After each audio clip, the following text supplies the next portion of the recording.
კიდევ ერთხელ მოგესალმებით ძვირფასო რადიო მსმენელებო, ჩვენ ვაგრძელებთ ჩვენს რადიო შეხვედრას, მადლობა რომ გვისმენთ. ახლა ჩვენ გვექნება ჩართვა პოლეტიდან ჩაგვერთვება მსახიობი პოეტი, რომელმაც ახალი კრებული გამოსცა, ძალიან საინტერესო თემაა, როცა ამ ეტაპზე უცხოეთში მყოფი ქართველი ხელოვანი ისევ ზრუნავს თავის პოეტურ კრებულზე.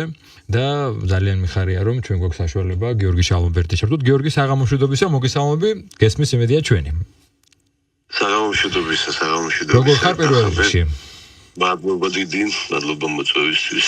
მადლობა შენ რომ გამონახე დრო და გვერთვები. პირველ რიგში გილოცავ, იმიტომ რომ მოსალოცია ხელოვანისთვის, პოეტისთვის, ყოველი ახალი კრებული, რაღაც ახალი პირმშოა, ახალი შენაძენია შენთვის და მკითხველისთვის.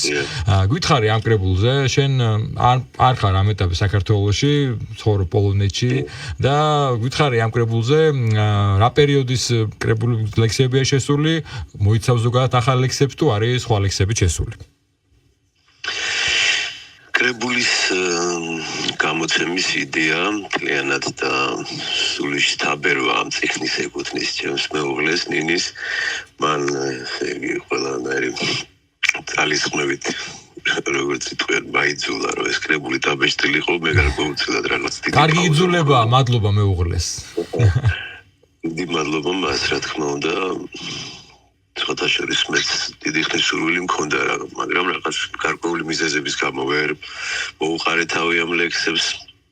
რაღაც ნაწილი გამებნამძველი ლექსების ახლებს ვინახავდი, მოკლედ ყველაფერი აიკინძა შეძლებისდაგვარად. აქ ამ კრებულში შესულია ძველი ლექსებიც, მკითხველისთვის კარგად ნაცნობი ლექსები. არის ისეთი ლექსები, რომელიც არსად გამოქვეყნებულა, არის ახალი ლექსები თავისთავად. არის საბოლოო ჯამში ამ კრებულს კრავს ერთი პოემის სახით არის ნაწარმოები და ესეთი ჩემი აზრით ესეთი სასიამოვნო კრებული მივა მკითხველამდე და თიბათვის ნისი, ასე დაარქვი კრებულს, რომელიც ერთ-ერთი ლექსთან არის, ხო, რაღაცა პერიფრაზი და ასე თქვა გადმოძახილი ამ კრებულზე. კი, ეს პარალელი თვითონ შეიძლება ითქვას, რომ ამ ერთ-ერთი ცნობილი ლექსიდან არის, მაგრამ ეს არის ისეთი სასიამოვნო დამთხოვა, თუ შეიძლება ითქვას. ესეც მეუღლეს უკავშირდება, მე ვიცი თიბათვის ამბავი.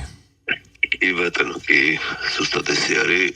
ჩვენ თიბათობ შეგვახვედრა ერთმანეთს და ესეთი პარალელი რაღაც ძალიან საინტერესო და სასიამოვნო შემოქმედებითი პარალელი გაევლო ამ თიბათოს. ზოგადად ეს ფრაზა არის ესეთი ცნობილი საყვარელი ლექსიდან, მკითხველის უყვარს ეს ლექსი და ძალიან სასიამოვნოა ეს ამბავი და ზოგადად ესეთი პარალელით გაჩნდა ეს სათაური ამ წიგნისთვის. ესე იგი, როგორც ხვდები, შენი საუბრიდან გამომდინარე, გიორგი, მეუღლეს ისედაც ზოგადად ძალიან მნიშვნელოვანი ფუნქცია აქვს შენ ცხოვრებაში, მაგრამ პოეზიის კუთხითაც დიდი როლი შეიტანა, იმიტომ რომ შენ რაზეც კი ვისაუბროთ, ყველგან ახსენებ მის დამსახურებას, მის შთაგონებას, რომ ეს კრებული გამოცემულიყო, თიბათვე და ბევრი რამ, ასე რომ ხვდები, რომ როგორც მეუღლე, როგორც პოეტსაც ძალიან გვერდში გიდგას და გაძლევს ამ რაღაც мотиваციას. კი, ეს მნიშვნელოვანია, უნდა ვთქვა, იმიტომ რომ რაღაც ახალი გაზაფხული შემოვიდა ჩემს განწყობილებაში და ეს აისახება აუცილებლად შემოქმედებაზეც, ლექსზეც, პოეზიაზე თავისთავად და განწყობებზე, რომელიც მე უკვე გადაეცემა მკითხველს და ეს უზიარებს ეს თითოეულ ამონასუნთქს და თითოეულ ფრაზას. როგორ იყო? კითხვა, გიორგი, ცხადია, როცა კრებული გამოიცემა, ის უკვე მკითხველისაც უნდა იყოს, კითხველამდე უნდა მივიდეს და ამაზე საუბრობდი შენ. როგორ მიიღო მკითხველმა, როგორი იყო გამოხმაურება, რეაქცია? მე ვიცი, რომ საკმაოდ დადებითი, თუმცა შენგან მოსმენა უფრო მნიშვნელოვანი იქნება ამის. ჩემთვისაც ძალიან სასიამოვნოა. მე მირეკავენ მეგობრები და მეუბნებიან, რომ კონკრეტულ მაღაზიებში წიგნები აღარ არის და სასიამოვნოა ეს ფაქტი. თვითონ მკითხველიც მონატრებული იყო, როგორც ჩანს ჩემს ლექსებს და ძალიან მახარებს ეს ფაქტი და მადლობის მეტი არაფერი მეთქმის და ბედნიერებაა ეს თუ ჩემი ლექსი მკითხველს ესე უყვარს, რომ ელოდება მაღაზიაში, როდის დაიდება წიგნი და ისერად სადარი რომ შეიძინოს ეს წიგნი და მიაკუთვნოს მისი ადგილი მის ბიბლიოთეკაში, ეს ჩემთვის ძალიან დიდი პატივია პირველ რიგში და ძალიან სასიხარულო. ნამდვილად. პოემა ახსენე გიორგი, რომელიც ერთგვარად კრავს ამ კრებულს. პოემაზე გითხარი, რამდენი ხანი მუშაობდი ეს შენ გათვალე რომ თავიდან ამ კრებულის იქნებოდა თუ მიდიოდა დიდი ხნის განმავლობაში მუშაობა და ახლა მოხდა ამ კრებულში, აი ამაზე რომ გითხრა რამდენიმე სიტყვა.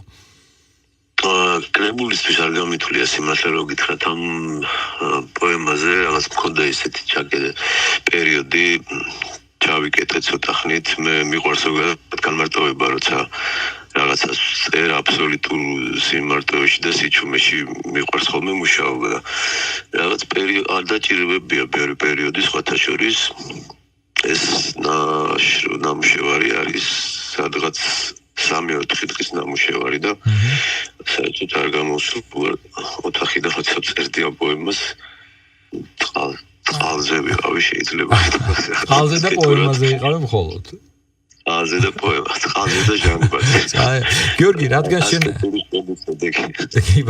გიორგი რადგან შენ ახლა არ ცხოვრობ საქართველოში ამ ეტაპზე თუ შევხვდები ჩვენ ამ კრებულში ლექსებს რომელიც დაწერილია უცხოეთში და თუ იქნება რაღაც ერთგვარი ნოსტალგიური სენტიმენტალური ხაზიც რომელიც შეიძლება არ იყო გათვლილი მაგრამ მკითხველმა ესეც აღიქვას მკითხველი ალბათ მიაკუთვნებს თავის ადგილს მიმართულებას მაგრამ თუ შეგუნახავთ ესეთ ლექსებს რომელიც მან დაიწერა სხვათა შორის ეს კრებული ვიდრე წამოვიდოდი მე ემიგრაციაში მანამდე ჩაეშვა წარმოებისთვის დასაბეჭდად გამომცემლობა ინტელექტში და მერე წავედი ემიგრაციაში მე და რაღაც პერიოდი დაჭირდა ცოტა რომ მომზადებულიყო და რაღაც ძალიან სასიამოვნო სურპრიზიც კი იყო ჩვენთვის რაღაც გადაიდო ცოტა ხნით წიგნზე მუშაობა და ძალიან საინტერესო სასიამოვნო სურპრიზით და შემოწყობინეს თვითონ საქართველოსგან ეს ამბავი რომ ძალიან მალე გამოიცემოდა ეს წიგნი და მე უკვე ემიგრაციაში ვიყავი. და შესაბამისად ეს ახალი ტალღა რაც აქ შეიძლება დაიწეროს მაგ წიგნში. ჩაკეკრებულად შეიძლება ვნახოთ ეგ მაშინ. ჩაკეკრებულად შეიძლება იყოს და ამასაც აუცილებლად დავაანონსებ და აუცილებლად მაგასაც ვისაუბრებთ. გიორგი, არც კი მინდა წარმოვიდგინო რომ როცა ესეთი როლი დატვირთვა იყო მეუღლის დაუჯერებელია რომ ამ ლექსში ერთიან რამდენიმე მით უნდა არ იყოს მეუღლისადმი ალბათ, ხო?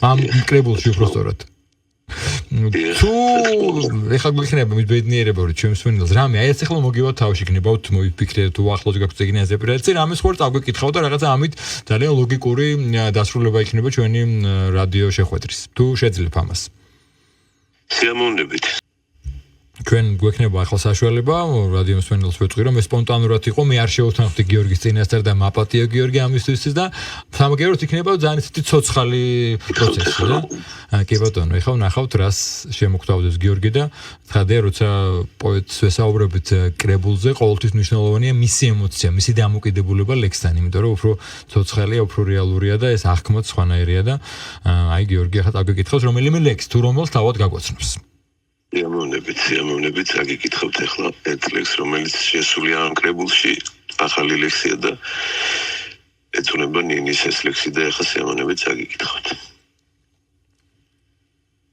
შირაზის ვარდი რატომ ვინატრო, როცა შენს ნაცნობს მინდვრის სუნი აქვს, ან ეს სიშორერისთვის ვიდარდო, ან სიახლოვე რატომ წყურია, ხელუხლებელი დამრჩი სრულიად, ჰორიზონტს გასცდა სურვილი მკრთალი.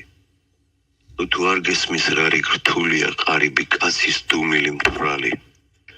თუ ეს უდაბნო სხვისთვის მკვდარია, მე შენში ყოფნის მაცოცხლებს წვეთი. იმედი თუ იკვლევ ბილიქს მტვარიანს, ამ გზაზე ბევრჯერ ვიხილე ღმერთი. და თუ აქამდე უშიშრად ვიბრძვი, ახლა ვინაღვლი თუ კი ვერ გნახავ, მაგრამ იცოდი ამ ბრძოლის შინი. შენზე ლოცვებმა შემომინახა. უღრმესი მადლობა გიორგი, დიდი მადლობა ჩართვისთვის, დიდი მადლობა მეუღლეს ესეთი мотиваციისთვის მოგვიკითხე და გემშვიდობებით და წარმატებას გისურვებთ. დიდი მადლობა ჩვენ გიორგი შალომბერძე გვერდთვებოდა პოლონეთიდან, რომელმაც ახალი კრებული თებათვის ნისლი გამოსცა და სწორედ ამაზე ვსაუბრობდით. მე გემშვიდობებით, მადლობა ყურადღებისთვის, მომავალ შეხვედრამდე.